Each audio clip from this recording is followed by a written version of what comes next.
कोटि नमन। महाराज जी, सुख या दुख क्या है और सुख का एहसास कैसे करें? पहले तो सुख की परिभाषा समझो। जो पर से प्राप्त होता है उसे सुख नहीं कहते। जो स्व से प्राप्त होता है उसे सुख कहते हैं। स्व है आत्मस्वरूप। शंकर सहज स्व रूप संभारा, तो लाग समाधि अखंड पारा। अखंड अपार सुख में डूब गए। समाधि को अखंड अपार सुख में डूब गए। अपने लोग पर के द्वारा प्राप्त को सुख समझते हैं, उसमें बाधा पड़ने को दुख समझते हैं। यह अज्ञान की वृत्ति है। सत्य स्वरूप का विस्मरण हो जाना यही सबसे बड़ा दुख है। परम ज्ञानी हनुमान जी कह रहे, का हनुमंत विपदि प्रभु सोई, जब तो सुमिरन भजन न होई। भगवान को भूल जाना सबसे बड़ा दुख है। भगवत स्मृति में तन्मय रहना, यही आत्मस्वरूप भगवान है, ये सुख है। अब हमारी गलती क्या हो गई, हमने देह को अपना स्वरूप मान लिया और इंद्रियों के द्वारा पर सुख भोग रहे हैं। वस्तु पर है, स्व नहीं है। शरीर पर है, स्व नहीं है। जो कुछ भी देखा, जो कुछ भी हमारा मन चाह रहा है, वो पर है, प्रकृति रचित है। समझ रहे, ये भी तो प्रकृति रचित है ना। इसमें जो हम सुख की भावना कर रहे हैं, ये सुख नहीं, ये मायाकृत आकर्षण है। जिसे हम सुख समझते हैं, ये सुख नहीं, सुख की छाया है। समझ पड़ती नहीं, ये मेरे गिरधर की माया है।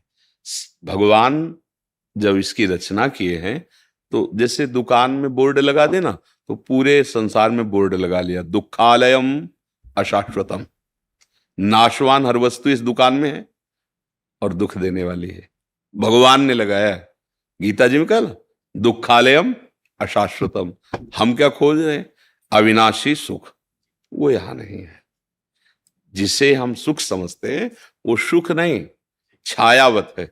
एक आदमी धन की चाह कर रहा था, तो एक दिन राजा के महल से उसकी रानी का जो रत्न जटित हार था, उसमें लाल मणियां ऐसी थी कि बाज की दृष्टि पड़ी, पंजे में उठा के निकल गया और बहुत उड़ करके एक खजूर के पेड़ में टांग दिया जाके। चोंच मारी तो मांस था नहीं। अब राजा की रानी ने याचना की कि वो हमारे सुख का हेतु था, तो राजा ने घोषणा करा दी, जो शाम तक उसे ढूंढ के ले आएगा उसे मैं उसकी मनचाही वस्तु प्रदान कर दूंगा। तो वो आदमी कोई कहीं ढूंढ रहा है, कहीं खोज रहा है, वो नदी के किनारे लग गया और एक जगह गया तो उसे वही हार दिखाई दिया जैसा बताया गया था। कूद पड़ा, मिट्टी हाथ लगी, कुछ लगा नहीं, फिर बाहर निकला। फिर जब जल शांत हुआ, रज तो समय लगा ना, फिर देखा हार वहीं, फिर सीधे वहीं कूदा, फिर हार नहीं मिला। वो शाम हो रही थी, तो एक महात्मा उधर से जा रहे थे, वो खड़े होकर उसकी चेष्टा देखी, नजदीक गए और कहा, भैया अगर आप संशय न करें तो आप जिस का लक्ष्य कर रहे हैं वो बात बता दें। तो आने नहीं, तुम जाओ, क्योंकि मतलब वो ये पा जाएगा। बोले नहीं, मुझे कुछ चाहिए नहीं, मैं केवल आपका सहयोग करूंगा। तो उनका देखो, ये वो हार है और मैं इसे सुबह से खोज रहा हूं, बार बार इसमें कूद के, और है वो। तो उनका देखो भैया, आप मूर्ख हो। अगर वहां होता तो सुबह से कूद रहे हो, हाथ कीचड़ लगा, हार मिल जाता। महात्मा तुरंत पीछे मुड़े तो देखो खजूर का पेड़ और उसकी छाया जल में पड़ रही। बोले हार वो ऊंचाई पर टंगा हुआ है, उसकी छाया, तुम जीवन भर कूदते रहो, वहां नहीं मिलेगा, हार वहां है। समझ गए? हमारी बुद्धि रूपी रानी सुख रूपी हार खो दिया है। अब वो मन से कह रही कि हार ले आओ, मैं तुम्हें सब सुख दे दूंगा। मन संसार भव नदी के किनारे आया।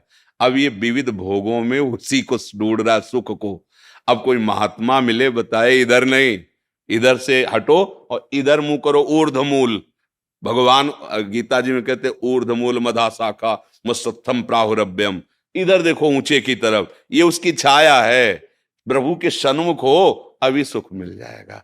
तो सुख और दुख जो माइक हैं, वो कल्पनात्मक हैं, भ्रमात्मक हैं, सत्य नहीं है। सुख है भगवत चिंतन और दुख है भगवत चिंतन छूट जाना। अगर ये बात समझ में आ गई तो सब समझ में आ जाएगा। समझ पाए आप? राधे राधे महाराज जी।